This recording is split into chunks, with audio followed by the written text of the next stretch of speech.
Media playback is unsupported on your device. Media caption: Iraqi federal police advance towards disputed city of Kirkuk. Iraqi government forces have entered central Kirkuk after taking key installations outside the disputed city from Kurdish fighters. Thousands of people fled the city ahead of the Iraqi advance. The Iraqi military moved into Kirkuk 3 weeks after the Kurdistan region held a controversial independence referendum.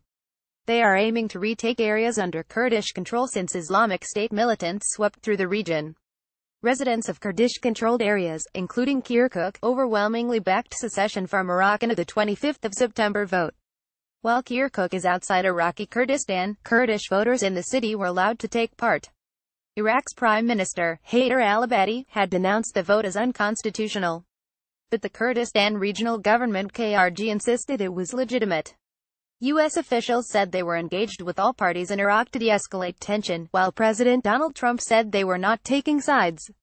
"We don't like the fact that they're clashing," he added. Mr. Abadi said in a statement on Monday that the operation in Kirkuk was necessary to protect the unity of the country, which was in danger of partition because of the referendum. "We call upon all citizens to cooperate with our heroic armed forces, which are committed to our strict directives to protect civilians in the first place, and to impose security and order, and to protect state installations and institutions," he added. On Monday, the Iraqi military said its units had taken control of the K1 military base, the Baba Gargour oil and gas field, and a state-owned oil company's offices. The government in Baghdad said the Peshmerga had withdrawn without fighting. However, clashes were reported to the south, and the sound of gunfire was caught by a BBC cameraman as a team filmed near a checkpoint.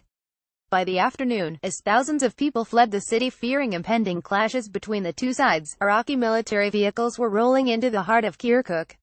A picture shared on social media appeared to show Iraqi forces sitting in the governor's office. Forces pulled down the Kurdish flag which had been flying alongside the national flag, according to Reuters. Mr. Abadi had ordered the flag to fly over all disputed territories. The speed with which Iraqi forces reached the center of the city has led the two main armed Kurdish parties to accuse the other of betrayal. Media playback is unsupported on your device. Media caption: Shooting breaks out at a checkpoint in Kirkuk. The Peshmerga General Command, which is led by President Masoud Barzani of the ruling Kurdistan Democratic Party (KDP), accused officials from Patriotic Union of Kurdistan (PUK) of aiding the plot against the people of Kurdistan. But the PUK have denied being part of ordering any withdrawal, saying dozens of their fighters had been killed and hurt, but noted not even one KDP Peshmerga has been martyred as of yet in the fighting in Kirkuk. Meanwhile, Turkey, which fears Kurdish independence in Iraq could lead to similar calls from its own Kurdish minority, praised Baghdad, saying it was ready for any form of cooperation with the Iraqi government in order to end the PKK presence in Iraqi territory.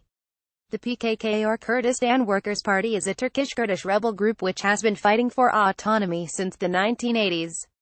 It is considered a terrorist group by Turkey as well as by the EU and US. Why is Kirkuk at the heart of this Kurdish crisis? Kirkuk is an oil-rich province claimed by both the Kurds and the central government. It is thought to have a Kurdish majority, but its provincial capital has large Arab and Turkmen populations. Image caption: The Iraqi military said it had taken control of oil facilities after Peshmerga withdrew. Kurdish Peshmerga forces took control of much of the province in 2014, when Islamic State as militants swept across northern Iraq and the Iraq army collapsed. The Iraqi parliament asked Mr. Abadi to deploy troops to Kirkuk and other disputed areas after the referendum result was announced, but he said last week that he would accept them being governed by a joint administration and that he did not want an armed confrontation. On Sunday, his cabinet accused the KRG of deploying non-Peshmerga fighters in Kirkuk, including members of the PKK, which it said was tantamount to a declaration of war. But KRG officials denied this.